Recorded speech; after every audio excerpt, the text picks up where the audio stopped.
right, high thrills. I'm going to try to restring my 64 Strat. So these kind of tuners have the slot uh, opening. I remember they're called safety posts. You're going to stick the string down. There's a hole in the center. You stick it down, and then you just crank it up. And so anyway, I'm just taking these strings off. I'm using so I'm just wind them off by hand. I use the D'Addario NYXL 9 through 42. I've had really good luck with these not breaking, lasting a long time and sounding good, staying in tune. So this Strat had a kind of a major setup where I used to have a black nut on here, but now I've got a stockish, correct white bone nut. I'm pretty sure it's a bone nut that gave this guitar a massive setup. Took it to a super good pro, Tom Bielfeldt, who was in lacrosse. So the strings, you just got to push them out through the holes. I already broke the first string, that's why I'm restringing it. Otherwise, I would have left them on there. So yank them out one at a time. To get little knot on the end, you got to yank them.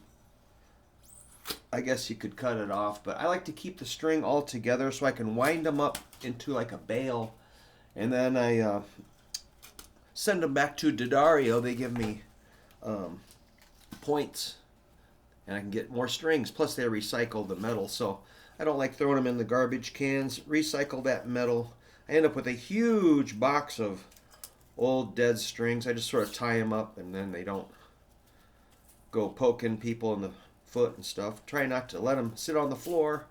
Well, we'll deal with that later. So I'm not going to do a massive cleaning or anything, but I do have this white stuff that I'm just going to...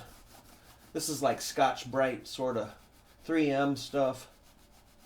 Just give it a quick little fret polish.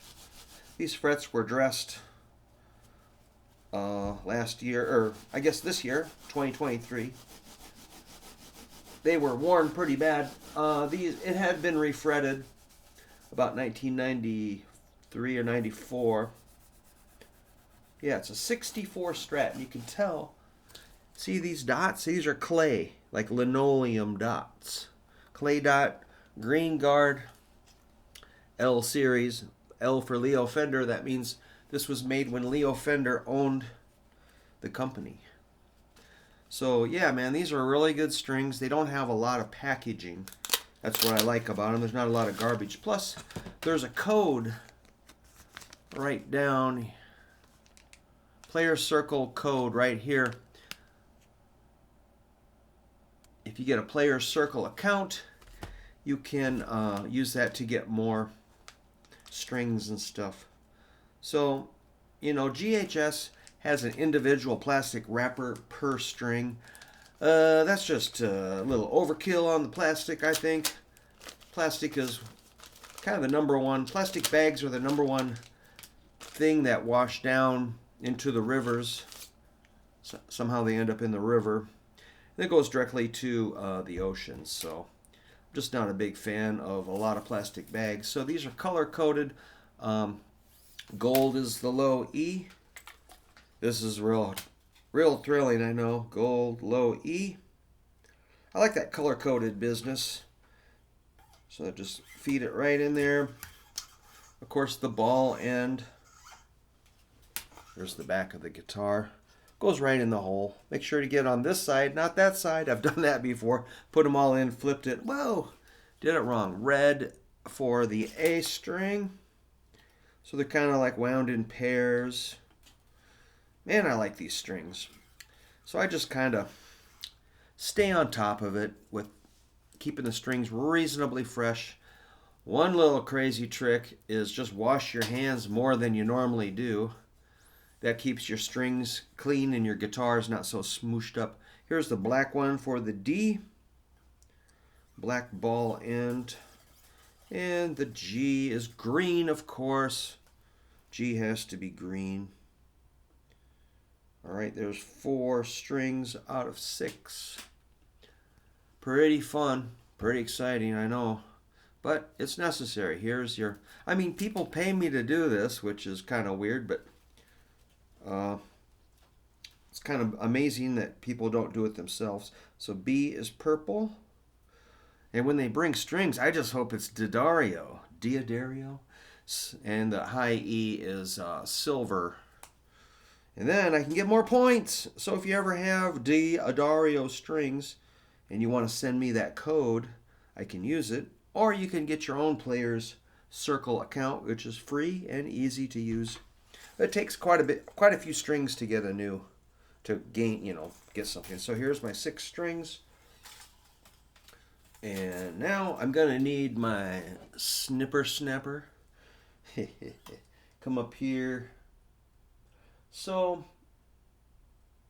I usually I sort of measure it, maybe the space between the tuners, 1, 2, maybe 2.5.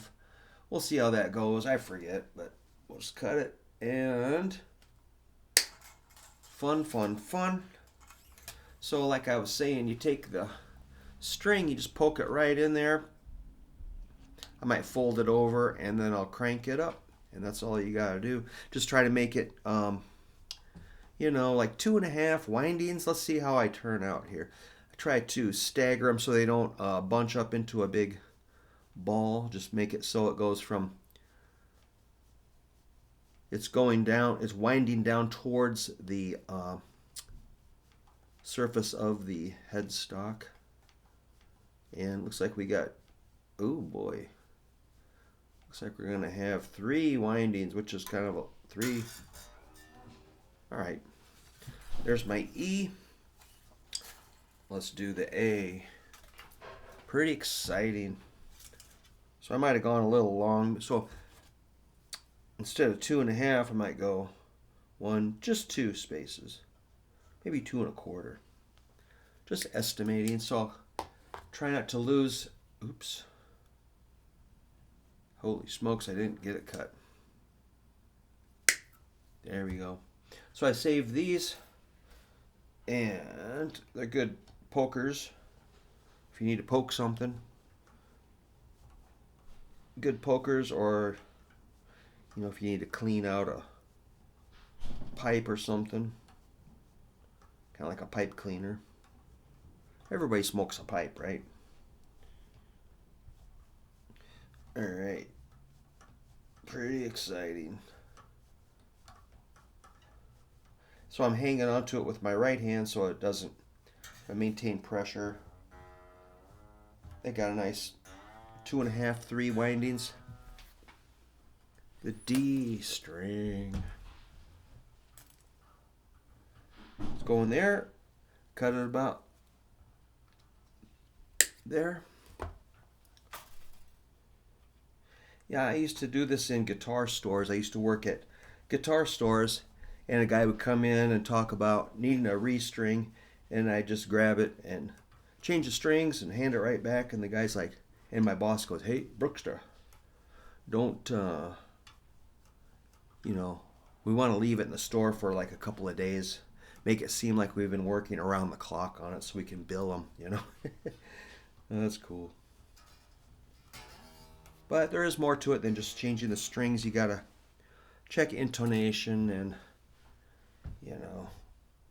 give it a good workout. Good, we kind of clean them a little more nowadays.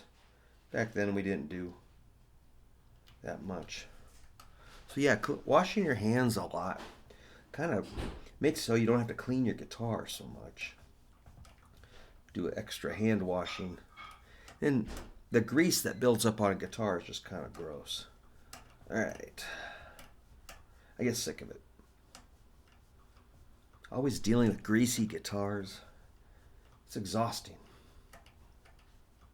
Alright.